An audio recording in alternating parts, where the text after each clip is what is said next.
An iconic Chinatown coffee shop, Nanyang Old Coffee, has been served a legal letter from the Chinatown Business Association (CBA). The letter demands more than Singapore $77,000 in unpaid rent, covering the period from October 2024 to June 2025, as reported by Leon Hezebao. An additional Singapore $5,500 in legal fees brings the total claim to over Singapore $83,000. In August 2024, CBA became the master tenant of the Smith Street precinct after a successful bid of Singapore $123,000 per month. This contract includes management rights over 13 shophouses and the adjacent pedestrian walkways. Although the physical premises of Nanyang Old Coffee are privately owned and not part of the 13 CBA-managed units, the pavement area outside the shop falls within the pedestrian zone governed by CBA, according to government tender documents. According to CBA, the shop's owner, Lim Eng Lam, had ignored repeated requests to vacate the outdoor area, a 1-meter wide stretch spanning 4 shophouses along Smith Street. Lim told Leon Hezebao on June 24 that he removed all tables and plants by 23 June, the final deadline specified by CBA. He is appealing for a waiver of the accumulated rent and legal fees. The shop has reportedly used the disputed pavement area for over 15 years. A TOC correspondent visited the shop on June 26 and observed that the tables outside, along the Smith Street pavement, had already been cleared. In a Facebook post dated 23 June, Lim wrote, "This could force a heritage brand to shut its doors. Is this how we protect Chinatown's culture?"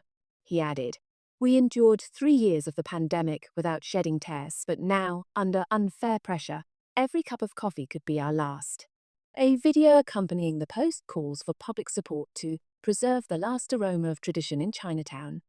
In its response, CBA said it had attempted to engage Lim since October 2024 to regulate his use of the outdoor space. After multiple unheeded requests, the association resorted to legal action. Despite the dispute, CBA stated that it has not barred Nanyang Old Coffee from continuing business, nor has it forced the shop to become one of its tenants. However, the association maintains that use of any CBA-managed outdoor area requires rental payment, as is expected of other vendors. The monthly rate for the disputed space is approximately Singapore $8,600. CBA further clarified that any funds recovered through legal proceedings would be donated to underprivileged members of the Chinatown community. Lim claims that he had repeatedly asked CBA to provide official documents confirming its authority over the contested space. However, he said these were only provided this month, attached to the legal notice demanding backdated rent. The letter, dated 19 June, also required Lim to attend an interlocutory hearing at the State Court on 26 June. He emphasized that the outdoor tables serve mainly elderly customers and those using wheelchairs who often find the cramped shophouse interior difficult to navigate. The case has triggered widespread sympathy online, with many commenters expressing concern over rental practices affecting local businesses. One reader on Leon Hezebao remarked, "If not for this coffee shop, there would be no foot traffic on this part of the street." Another added, "Exactly. The CBA still thinks it's the old Chinatown. Now only the elderly come here to reminisce and chat. The tourists are long gone." On Facebook and TikTok, users criticized the demand as excessive. A netizen criticized the situation as ruthlessly unreasonable, calling it a forced threat against a culturally significant local business. The user expressed that Nanyang Old Coffee represents Singapore's heritage, resonating with both tourists and locals through its nostalgic value.